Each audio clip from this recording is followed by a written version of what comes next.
Well, good morning and welcome to Facebook Live here at Hancock Health. My name is Steve Long. I'm the CEO at Hancock Health, and I have with me Dr. Michael Fletcher, who is the Chief Medical Officer at our organization, and we are here to talk to you of all things about COVID-19 and the coronavirus. Go figure, in the midst of a global pandemic, that is what we talk about each and every week. So this week we know that we are looking forward to Thanksgiving next Thursday. And it's an amazing time of year. It's one that I always look forward to, the holiday season. And I can tell you my wife and daughters have already decorated our house. And you walk in the door one day and say, wow, I live here.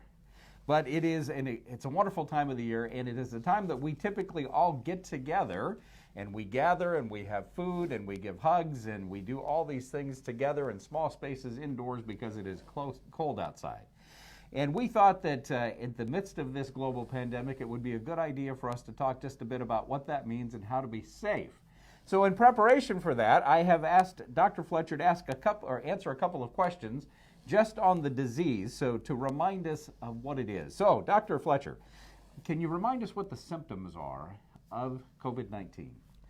So the symptoms, there's a spectrum of symptoms that you can experience, anywhere from being completely asymptomatic throughout the entire process, all the way up to having the typical symptoms. And in the very beginning, when we first started to hear about this back in March, the symptoms were basically cough, shortness of breath, and fever. And those still remain significant symptoms.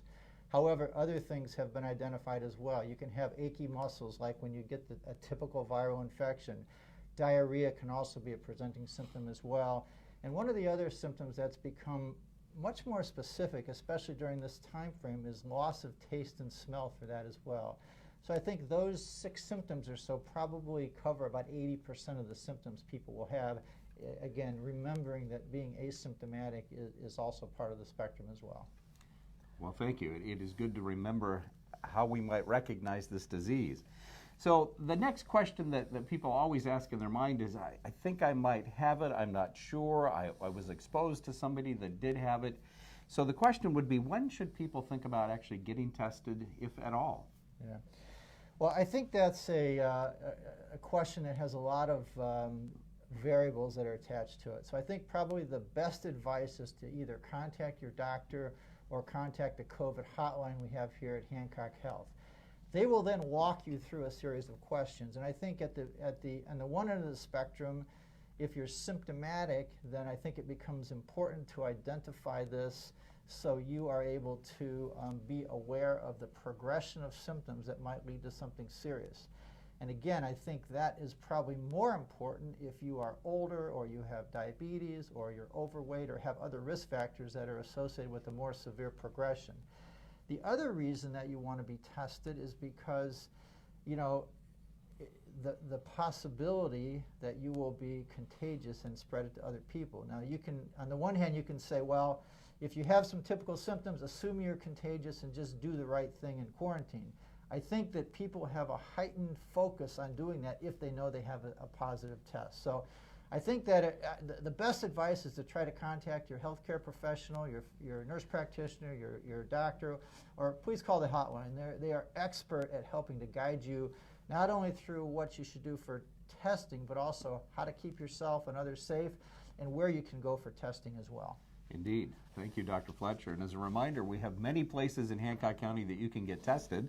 Our immediate care locations, our physician offices. We test a lot here in the hospital, but that is primarily for inpatients and surgery patients. There are 2 free testing facilities that we are hosting for the county and for the state at our immediate care locations in Greenfield and then out at Gateway at the intersection of I-70 and Mount Comfort Road. So please take advantage of those, but as Dr. Fletcher says, best bet is to call your healthcare provider and get their advice. So speaking of advice, we're just about to go into the Thanksgiving season, and I can tell you, Dr. Fletcher, we've talked about this, that we're all just a little bit afraid of that because our hospital is pretty full already. We don't have a lot of extra beds, and we have a lot of people that are testing positive in our county. I think just a couple of days ago we hit a record high of 84. And in fact, last week, we were talking last night, we tested almost 2,000 people in Hancock County for this disease. So it's a huge number. And we're just a little bit worried about people going inside, congregating with folks that they don't normally congregate with, and what that might do to the disease.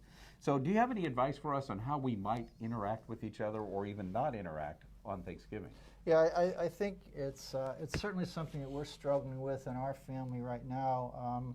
My mom is about 90 years old, and she hasn't seen the kids or grandkids for a while, so we're trying to kind of walk through how to balance everything here that's important. And I think the important thing is to think about this, think about yourself, think about your family, and then think a little bit more on a wider basis about society. And even though some people have the perception that many people do quite well with COVID-19, a subset of individuals don't, and people still die from this. And so the greatest concern is that somebody who is healthy and feels a little more less inclined to follow guidelines when they're out interacting in society could bring it to their family, and that person or even a secondary person can bring it to an older person, somebody who's overweight, has diabetes or other problems, and those people can become quite severely ill and they can die. So I think that the spectrum of things that you can do relative to Thanksgiving and then following up Christmas is the best case scenario is not to get together at all when it comes to the safety part. Of course, you've got to balance that with the other components here. So I would say that, and also think about yourself. If you're an individual who never leaves the house and has no risk of exposure, that becomes a little safer situation. If you're somebody who is out working, in public, and even, if you are taking precautions, that's better. If you're not taking precautions, then I would consider yourself very high risk.